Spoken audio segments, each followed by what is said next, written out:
Selamat pagi teman-teman. Kita coba sering-sering lagi lah. Tentunya pembahasannya nggak bakalan jauh-jauh tentang senapan lah, khususnya PCB. Nah, kebetulan kemarin saya ada order senapan dari kawan di YouTube ya. Nah, tetap rencana tetap menggunakan regulator. Nah, kebetulan kemarin saya coba deh. Saya belikan regulator yang ini, yang APR ya. Itu APR itu kalau nggak salah adjustable paintball regulator. Nah, jadi regulator paintball yang bisa di adjustable atau bisa disetting. Nah, ini ya, kira-kira nanti seperti ini. Nah, jadi seperti yang sudah pernah saya bilang ya, bahwa regulator apapun itu intinya tetap di inletnya ya, di spring sama inletnya.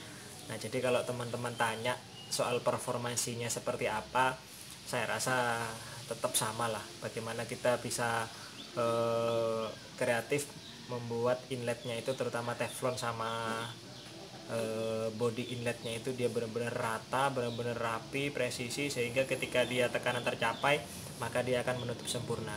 Pasti regulator itu akan stabil. Ingat ya teman-teman, fungsi regulator itu adalah menstabilkan tekanannya. Jadi bukan untuk menstabilkan speed tembakan ya, karena speed tembakan itu banyak faktor. Salah satunya mungkin berat pelurunya lah yang paling berpengaruh di sana juga, karena regulator itu fungsinya hanya menstabilkan tekanan.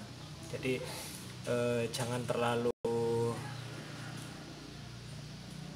jangan terlalu tertarik lah. Sekarang kan banyak teman-teman yang juara band race ditunjukkan gara-gara pakai regulator ini dia juara band race, gara-gara pakai laras ini dia juara band race, gara-gara pakai chamber ini itu juara band race. Enggak lah. Jadi namanya akurasi itu menyangkut semuanya. Jadi bukan hanya gara-gara satu komponen regulator, bukan hanya gara-gara larasnya, bukan hanya gara-gara chambernya. Jadi semuanya saling berhubungan ya teman-teman. Nah, oke, mungkin saya nanti bahas secara teknisnya aja ya. Kira-kira ini seperti apa dan cocoknya seperti apa, prinsip kerjanya seperti apa. Oke, saya skip dulu ya, biar nanti bisa lebih jelas lah untuk melihat bendanya.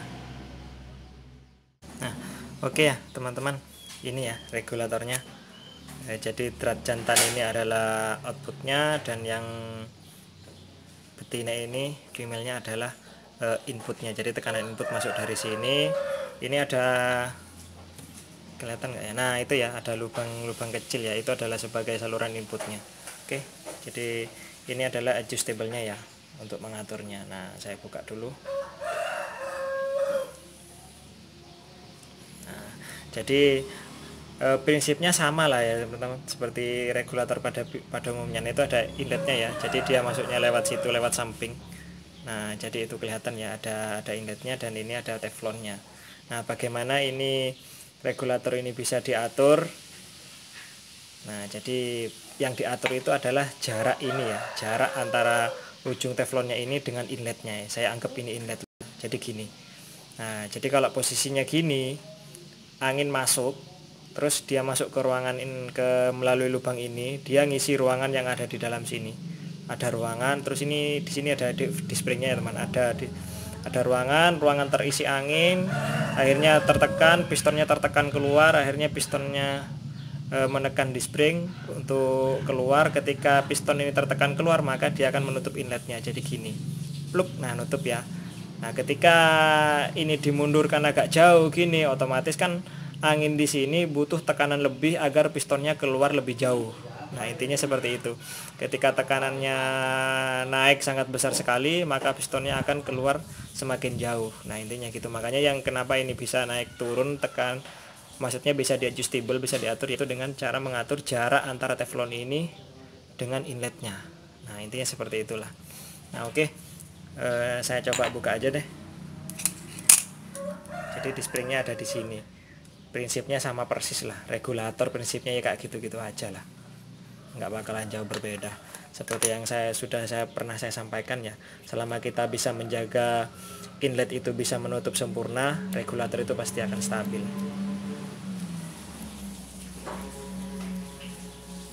Wah, ngepres banget ya. Nah, ini ya. Oke, sebentar. Nah, jadi kalau kalau paintball itu kan langsung ya teman-teman. Jadi ini pistonnya, di sana rumahnya, dia langsung gini. Jadi gini aja kalau paintball. Nah, jadi kan sama ya, sama persis, ada piston, ada disc spring. Nah, intinya sama lah, seperti itu. Performansinya pun saya rasa sama selama kita bisa menjaga ininya ya, teflon sama inletnya. Nah, selama ini biasanya kenapa tidak stabil? Biasanya teflonnya di sini ini kurang rata ya. Terus goresannya ada goresan memanjang, biasanya seperti itu. Nah, yang kadang di sana juga karena ada kotoran, enggak tahu lah, mungkin dia benda keras, serbuk besi atau apa, ditekan oleh teflonnya, akhirnya dia bikin apa ya, cekungan di teflon dan cekungan di itunya. Biasanya seperti itu. Tinggal teman-teman amplas saja. Ini paling bagus sih di amplasnya di tukang bubut ya, biar rata.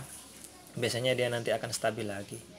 Nah, intinya seperti itu. Oh iya, terkait ini ya, manometer. Kebetulan kalau saya lihat ternyata manometernya ini terhubung ke lubang yang di sini ya teman-teman. Nah, kalau terhubungnya dengan lubang yang di sini berarti ini akan menunjukkan sebagai outputnya. Nah, itu jadi kalau ini dipasang ke senapan tabung pipa yang dia menggunakan manometer di belakang di chambernya. Nah, mungkin nanti akan ada dua manometer yang menunjukkan tekanan yang sama ya. Nah, itu mungkin salah satu yang perlu dipertimbangkan lah teman-teman untuk mau pasang di tabung pipa ya. Kalau ini dipasang di bocap sih saya rasa tidak ada masalah. Kalau bocap itu biasanya kan di sini kan ada adapter lagi, terus mungkin manometer dan pengisiannya bisa dipasang di sini, baru tabung botolnya, tabung bocapnya, jadi tidak ada masalah. Cuma kalau ini dipasang ke bocap, nah ini bodinya cukup besar ya teman-teman. Nah, ini sekitar nah itu ya sekitar 37,5 lah, hampir 38, 37-an lah pokoknya. Nah, itu ya sekitar 37. Nah, kalau untuk tabung pipa mungkin enggak ada masalah ya. Cuma kalau bocap dengan bodi yang 37 mili, bocap itu hanya sekitar inilah biasanya. Dia hanya tebalnya sekitar 28 mili. Mungkin kalau menurut saya sih dari segi tampilan kurang bagus lah kalau ke bocap. Tapi itu sih soal selera. Terserah. Nah, oh iya, kalau bocap mungkin juga nanti ini akan natap tabung extensionnya ya, agak susah. Nah, kira-kira teknisnya seperti itu ya teman-teman.